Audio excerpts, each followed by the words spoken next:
ఈ ఉదయమున నీవు ఎవ్వరినీ కలుసుకొనక ముందు ప్రభువును కలుసుకో. నీవు ఎవ్వరినీ చూడకముందు ప్రభువును చూడు. నీవు ఎవ్వరితో మాట్లాడకముందు ప్రభువుతో మాట్లాడు. నీవు దేనిని వెదకకముందు ఆయన రాజ్యమును నీతిని వెదకు.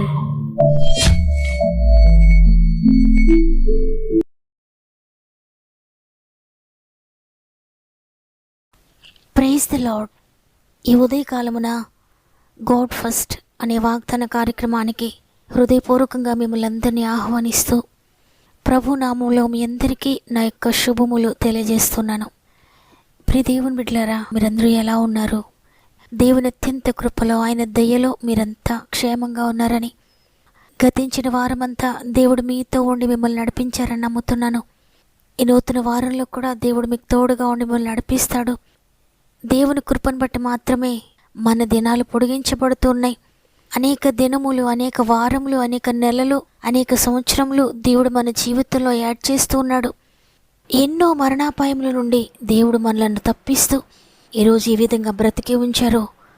అందుని బట్టి మనందరం కూడా మొదటిగా హృదయపూర్వకంగా ప్రభువుకు కృతజ్ఞత చెల్లిందాం.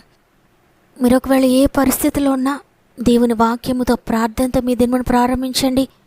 వాక్యముతో ప్రార్థనతో మీ దినమును ముగించండి. దినదినము దేవుడు మిమ్మల్ని నూతనపరచబోతున్నాడు. దేవుని సన్నిధి మీకు తోడుగా ఉంటుంది, మిమ్మల్ని నడిపిస్తుంది. ఈ మాటలు వింటున్న మీలో ఇంకెవరికైనా ప్రేయర్ రిక్వెస్ట్ ఉంటే తప్పకుండా కామెంట్స్ ద్వారా నాకు తెలియచేయండి. మీ అందరి కొరకు మేము ప్రార్థిస్తున్నాం. మీరు దేవుని కార్యము చూచేంత వరకు ప్రార్థించండి. మనుషులతో పోరాడకండి, ప్రార్థనలో పోరాడండి. అనేక విజయాలు పొందుకోబోతున్నారు. సమస్త మహిమ, ఘనత, ప్రభావములు దేవునికి చెల్లునుగాక. ఈరోజు ప్రభు మనకు అనుగ్రహిస్తున్న శ్రేష్టమైన వాగ్దానం కీర్తనలు 23వ అధ్యాయము 6వ వచనము. నేను బ్రతుకు దినములన్నయు కృపాక్షేమములే నా వెంట వచ్చును. ఆమెన్. ఈ మాటలు వింటున్న ప్రియ దేవుని బిడ్డలారా, ప్రభు మీతో వాగ్దానం చేస్తున్నారు. కృపాక్షేమము మిమ్మల్ని వెంబడిస్తుంది. ఎంత మాత్రము భయపడకండి, నా కృప మీకు తోడుగా ఉంటుంది అని. దేవుని హృదయానుసారుడైన దావీదు దేవుని యొక్క హృదయాన్ని తెలుసుకున్నాడు. దేవుని ప్రేమను తెలుసుకున్నాడు. దేవుని కార్యములు ఎలా ఉంటాయో తెలుసుకున్నాడు. ఆయన కృప ఎంత అధికంగా మనపై ఉంటుందో తెలుసుకున్నాడు.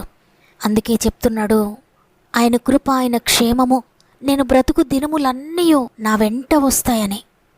ప్రతిరోజు దేవుని యొక్క కృప నాకు తోడై ఉంటుంది, ఆయన క్షేమము నన్ను వెంబడిస్తుందని మీరు గనక తెలుసుకొనగలిగితే, మీకు అర్థమైతే నిజంగానే దేవుని కృప, దేవుని క్షేమము మిమ్మల్ని వెంబడిస్తుంది. దేవుని అర్థం చేసుకుంటే చాలు, ఇక ఏవి కూడా మిమ్మల్ని వెంబడించవు, కానీ ఆయన కృపే మిమ్మల్ని వెంబడిస్తుంది. చాలాసార్లు ఉదయం లేవగానే అనుకుంటాం, ఈ రోజంతా ఎలా గడుస్తుందో, నా పరిస్థితులు ఎలా ఉంటాయో, నా జీవితం ఎలా ఉంటుందో, నా భవిష్యత్తు ఎలా ఉంటుందో. జరిగిపోయిన దినములన్నీ కూడా నా జీవితంలో క్షేమము లేదు, కృప లేదు కదా. కృపా క్షేమము ఎంత మాత్రం నేను చూడలేకపోయాను. నా భవిష్యత్తు కూడా ఈ విధంగానే ఉంటుందేమో. నా జీవితంలో ఈ పాపమును విడిచిపెట్టగలుగుతానా? నా కుటుంబంలో రక్షణ కార్యములు జరుగుతాయా?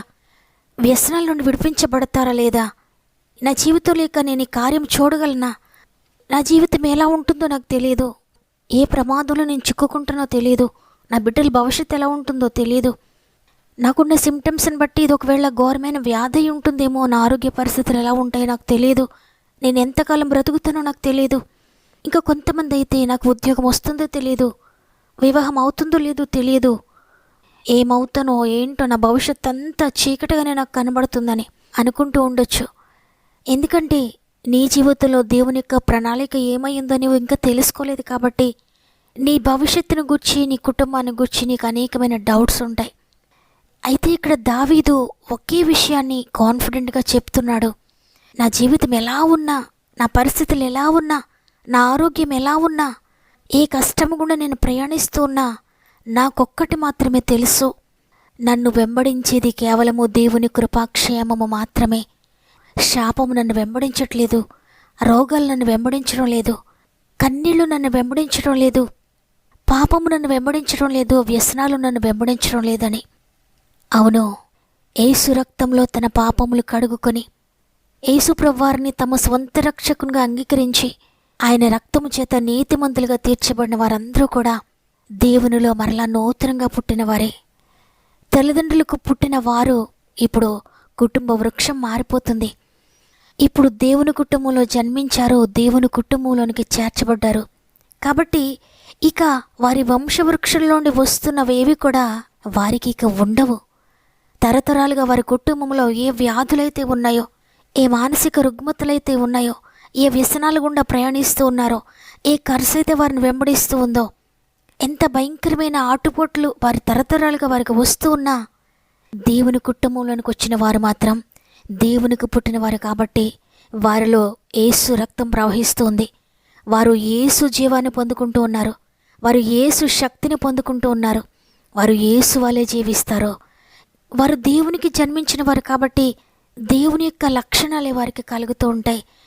ఇక వారి తల్లిదండ్రుల సమస్యలేవి కూడా వారికి అంటవు. నమ్మిన వారు నిజంగా యేసు రక్తములు వారి పాపములు కడుగుకొని నేను తండ్రి కుటుంబంలో చేర్చబడ్డానని విశ్వసించిన వారికి ఇక తల్లిదండ్రులకు వచ్చిన సమస్యలు వారికి ఉండవు. దేవుని బిడ్డలారా, తరతరాలుగా వస్తున్న అది కిడ్నీ సమస్య అయినా, మరణకరమైన వ్యాధులైనా, దీర్ఘకాలిక వ్యాధులైనా, బీపీ అయినా, షుగర్ అయినా, నా తల్లిదండ్రులకు ఉంది కదా, నా అన్నదమ్ములందరికీ ఉంది కదా, తాత ముత్తాతల నుండి నాకు వంశవృక్షంలో ఉంది కదా ఈ వ్యాధి, ఈ మానసిక వ్యాధి ఉంది కదా, ఈ స్కిన్ డిసీజ్ ఉంది కదా, ఈ వ్యసనం ఉంది కదా, ఈ శాపం ఉంది కదా, ఇక నాకు కూడా వస్తుందని అనుకోవాల్సిన అవసరం లేదు.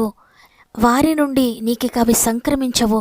ఎందుకంటే నీ డిఎన్ఏ మారిపోయింది, నీ రక్తం మారిపోయింది, నీ స్వభావం మారిపోయింది, నీ క్రియలు మారిపోయాయి, నీ యాటిట్యూడ్ మారిపోయింది, నీ ఆలోచన విధానం మారిపోయింది.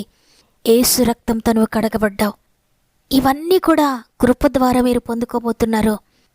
ఈరోజు మీరు తెలుసుకోవాల్సింది ఏంటంటే, నీ వెంట నీ కుటుంబం నుండి వస్తున్నవి రావడం లేదు, నీ తల్లిదండ్రుల నుండి వస్తున్నవి రావడం లేదు, తాత ముత్తాతల నుండి వస్తున్నవేమో కూడా నీకు రావడం లేదు. ఆ శ్రమలైనా, కష్టాలైనా, వ్యాధులైనా, ఖర్చైనా ఏదైనప్పటికీ కూడా అవి నీకు సంక్రమించడం లేదు అని నీవు తెలుసుకుంటే, ఆ యొక్క నిశ్చయత నువ్వు కలిగి ఉంటే, అంతగా ప్రభువుని నువ్వు నమ్మితే ఇక అవేవి కూడా నిన్ను వెంబడించవు. కృపా క్షేమములు మాత్రమే నిన్ను వెంబడిస్తాయి. తరతరాలుగా నీ కుటుంబాలన్నీ కూడా అదే విధంగా నశించిపోయినా యేసుని కలిగి ఉన్న నీవు మాత్రం ఆ విధంగా నశించవు. యేసుని కలిగి ఉన్న నీకు మాత్రం ఆ వ్యాధులు రావు. యేసుని కలిగి ఉన్న నీకు మాత్రం ఆ శ్రమ రాదు, ఆ కష్టం రాదు, ఆ కరస నిన్ను వెంబడించదు.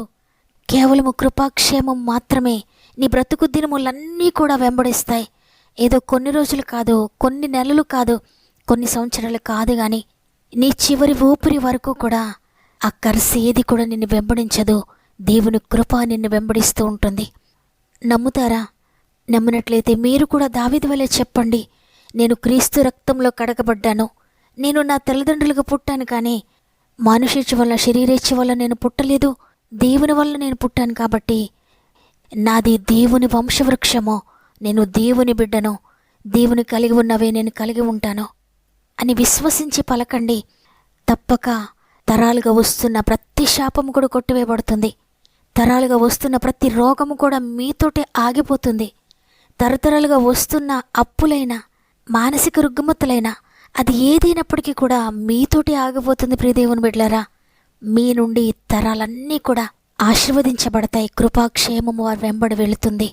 ఎందుకంటే దేవుని వంశవృక్షంలో వారు చేరారు కాబట్టి. నమ్మిన వారందరూ కూడా ఈ వాగ్దానాన్ని రిసీవ్ చేసుకుంటూ ఒక్క నిమిషం నాతో మోకరిస్తారా? ప్రార్థన చేద్దాం. ప్రేమగల తండ్రి, నీకు వందనాలు. నీ కృపను బట్టి మరి ఒక వారాన్ని మాకు అనుగ్రహించారు, మరి ఒక దినమును మాకు అనుగ్రహించారు.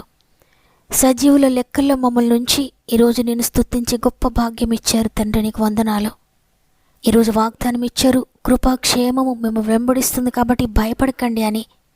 అవును తండ్రి, ఈరోజు ఎంతమంది అయితే మోకరించి ప్రార్థిస్తున్నారో, నీ వాగ్దానాన్ని రిసీవ్ చేసుకుంటున్నారో, వరొకవేళ అనేక సంవత్సరాల నుండి తరతరాలుగా కర్సు అనుభవిస్తూ ఉన్నా, తరతరాలుగా వ్యాధులు అనుభవిస్తూ ఉన్నా, తరతరాలుగా కష్టము, ఆర్థిక బంధకాలు వారిని ముంచివేస్తూ ఉన్నా, ఇప్పుడు నీలో ఉన్నవారు, నిన్ను నమ్మినవారు, నీ కొరకు జీవిస్తున్నవారు, నీ రక్తంలో వారి పాపమును కడుగుకున్నవారు, నీ రక్తములో శుద్ధి చేయబడినవారు నీ బిడ్డలుగా మారిపోయారు తండ్రి. వారిక నీ వంశవృక్షమే.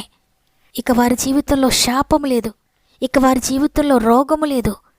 తండ్రి, ఈ వాగ్దానాన్ని ఎంతమంది అయితే నమ్ముతున్నారో వారి జీవితంలో మీరు నెరవేర్చినందుకు వందనాలు తండ్రి.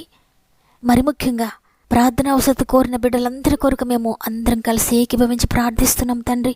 ప్రతి ఒక్కొక్కరిని నీ చేతులు పెడుతున్నానయ్యా. ప్రతి జీవితంలో కూడా వారిని వెంబడిస్తున్న ప్రతి కర్సును కొట్టివేయండి, ప్రతి కష్టమును కొట్టివేయండి, ప్రతి వ్యాధిని అణచివేయండి, ప్రతి ఆర్థిక బంధకాలను అణచివేయండి, తరతరాలుగా వస్తున్న లేమిని అణచివేయండి, తరతరాలుగా వస్తున్న పేదరికాన్ని అణచివేయండి, తరతరాలుగా వస్తున్న వ్యాధులైన బాధలైన అది ఏదైనప్పటికీ కూడా మా తాతకుంది కదా, మా తండ్రికి ఉంది కదా, నాకు కూడా వచ్చిందనడానికి వీల్లేదయ్యా. ఇప్పటితోనే ఆ కర్సుని మీరు అణచివేశారని నమ్ముతున్నాను. ఎందుకంటే ప్రతి శాపమును యేసయ్య మోసారు, ప్రతి రోగమును యేసు మోసారు సిలువలో, ప్రతి వ్యాధిని యేసు మోసారు సిలువలో, ప్రతి పాపమును కొట్టివేశారు సిలువలో, ప్రతి శాపాన్ని కొట్టివేశారు సిలువలో. యేసు చెల్లించిన వెలను బట్టి ప్రతి ఒక్కరూ కూడా వీటన్నిటిలో విజయం పొందుకుంటున్నారని నమ్ముతున్నాను తండ్రి. ఇది నువ్వు ప్రారంభిస్తుండగా ఈరోజంతా మాత్రం మీ కుటుంబానికి తోడుగా ఉండండి. ఈరోజు పుట్టినరోజులు, పెండ్లి రోజులు జరుపుకున్న వారందరినీ కూడా చేతిలో పెడుతున్నాను. ఈ నూతన సంవత్సరంలో నూతనమైన కార్యములు జరిగించండి. ఇది మనం ప్రారంభిస్తుండగా రోజంతా మాత్రం మీ కుటుంబానికి తోడుగా ఉండి చేయి పట్టి ముందుకు నడిపిస్తారని యేసయ్య పరిశుద్ధమైన నామములు అడిగి వేడుకొంచున్నాను తండ్రి. ఆమెన్. ప్రియ చెల్లి, ప్రియ తమ్ముడు, నీ కుటుంబంలో ఒకవేళ అందరూ ఆ విధంగానే నశించిపోయినా నీవు మాత్రం నశించిపోవు. నీ కుటుంబంలో అందరికీ కర్సు వెంబడించిన నిన్ను మాత్రం కర్సు వెంబడించడానికి వీల్లేదు. ఎందుకంటే నీవు క్రీస్తు రక్తంలో కడగబడ్డావు కాబట్టి. ఈ వాగ్దాన్ని నమ్మండి, రిసీవ్ చేసుకోండి. నమ్మిన వారందరూ ఆమెనని చెప్పండి. లైక్ చేయడం, షేర్ చేయడం మర్చిపోకండి. దేవుడు మిమ్మల్ని మీ కుటుంబాలను దీవించి ఆశీర్వదించునుగాక. దేవుని చిత్తం మీద తిరిగి రేపు అందరం కలిసి ఆయనను స్తుతిందాం. అంతవరకు ప్రభు మీకు, మీ కుటుంబాలకు తోడయుండి నడిపించునుగాక. God bless you.